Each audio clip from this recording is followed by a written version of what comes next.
So, one of my favorite studies of 2025 was Serena 6, presented at the ASCO plenary session.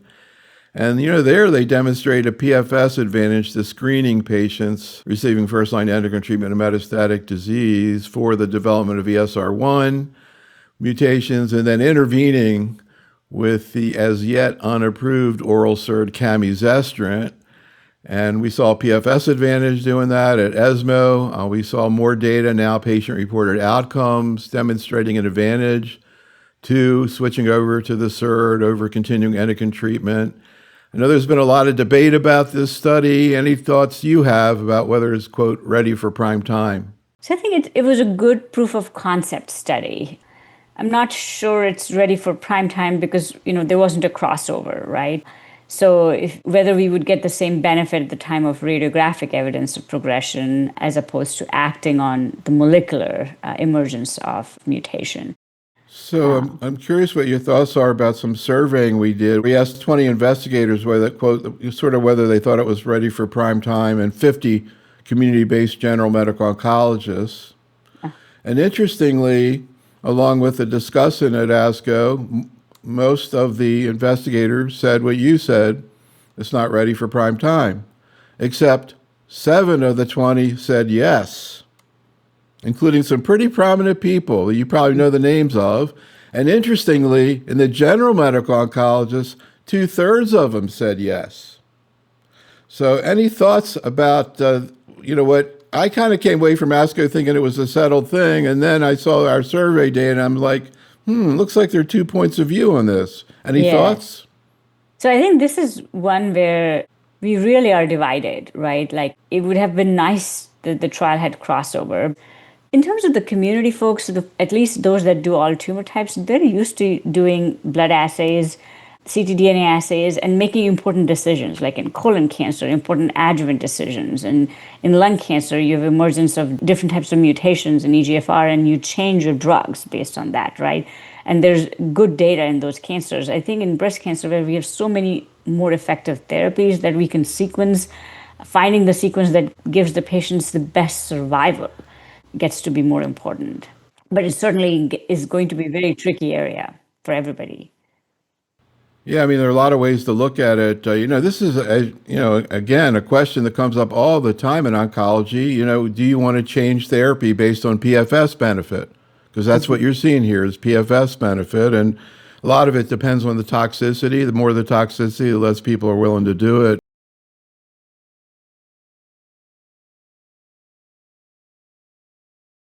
So another important trial that was presented at San Antonio last year was the EMBER-3 trial, which was the first to demonstrate the value of monotherapy with the now recently approved oral SERD imlunestrant, which was really approved because of this data. And but also the trial in San Antonio reported on the combination of imlunestrant and abemaciclib. And the combination had an impressive PFS of over 9 months, and it was pointed out, though, that there wasn't an abemaciclib fulvestrant control arm in EMBER-3.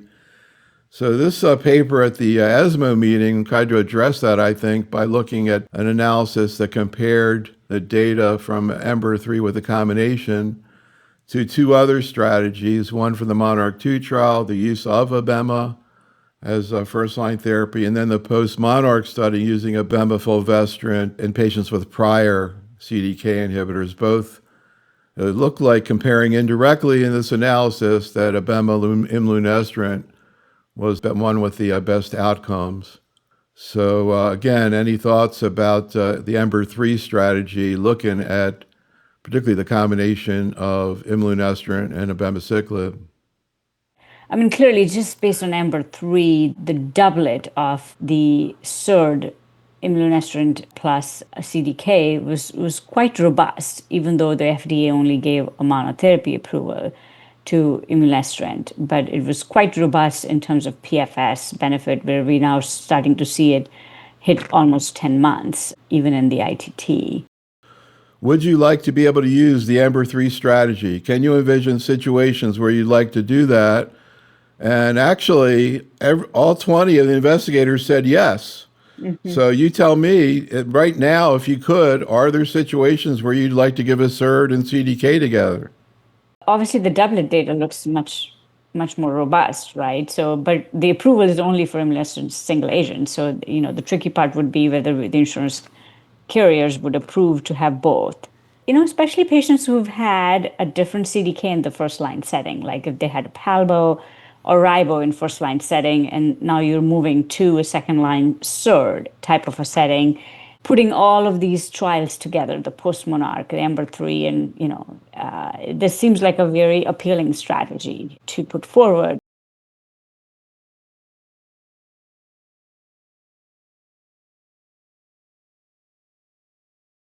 Giredestrant is also an oral SERD, and at least in some preclinical data appears to be perhaps a little bit more robust than the other SERDs that we have available. The EVERA study was different compared to the elacestrant study that led to the elacestrant monotherapy approvals. This looked at a combination. So again, patients who had prior CDK, no prior chemo, less than 2 prior lines of endocrine therapy, almost 70% only had 1 prior line of endocrine therapy, were randomized to receive everolimus plus ET or everolimus plus giredestrant, and they were able to use the full dose of everolimus with giredestrant at 10 milligrams. And what we saw was a very nice improvement in progression-free survival of almost 4 months, which accounted for a relative 62% improvement. And as I said, now we're starting to see the PFS that is hitting nine plus months in these patients in the second line setting. The side effect profile that we see is actually consistent with side effect profile of everolimus. That drug we know causes stomatitis, GI issues, has a risk for pneumonitis. And so that's pretty much what we saw. It didn't seem to, at least to me, it didn't look like the giredestrant added too much to the toxicity. Bradycardia is one of the things that need to watch for with this drug, at least what we saw in early phase trials. But the rate was really low, under 4%, and these were all grade 1 and 2 events. The trial did encourage prophylactic use of steroid mouthwash, primarily for everolimus. So as long as you can kind of get your patient through the everolimus part of it, to me, this regimen looks very, very tolerable.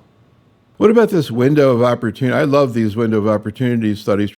So this Empress is very interesting that it gave giredestrant without ovarian function suppression in premenopausal women. Right, so it looked at the SERD without ovarian function suppression, which is something that is going to be of great clinical relevance to our patients. Ovarian function suppression is just has a lot of toxicity associated with it. And then because there was no ovarian function suppression in either arm, they compared it to just tamoxifen, right? And I would say we saw equal reduction in Ki-67. I think one outstanding question here would be that there wasn't a tamoxifen plus ovarian function suppression arm. So if the ovarian function suppression was added to tamoxifen, would giredestrant still be comparable to tamoxifen?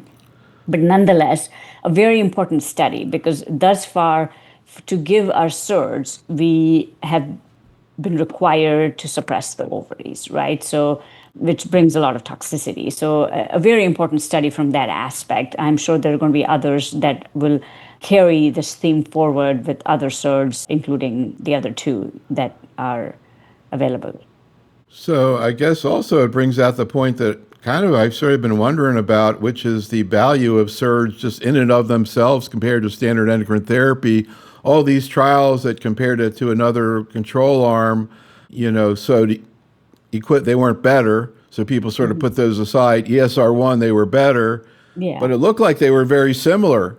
And you wonder, you would think they're going to be better tolerated than like even tamoxifen, for sure, AIs, whether or not in the future we maybe will use these as primary adjuvant endocrine therapy. Do you think that's a possibility either in premenopausal, as in this study, or even all patients? So, yes, that's a wonderful question and very important one. And actually, trials are ongoing looking at, adjuvant therapy, replacing a SERD for an aromatase inhibitor with or without a CDK. And, certainly, as you said, the toxicity profile compared to AI for certain toxicities will be better. Whether it will be more efficacious or not, these trials will show us. But if the toxicity is better and they're more tolerated, more patients are likely to stay on it. I mean, we know very well that the compliance with 5 years of AI and endocrine therapy is not very high. Patients, by the time we get to year 5, only a little over half are on AI. The others have stopped it for toxicity or other reasons. And now there's a press release out there stating there's a phase 3 trial with adjuvant giredestrant that's positive. I guess we'll be seeing the data on that soon. It should be pretty interesting in terms of how people view that.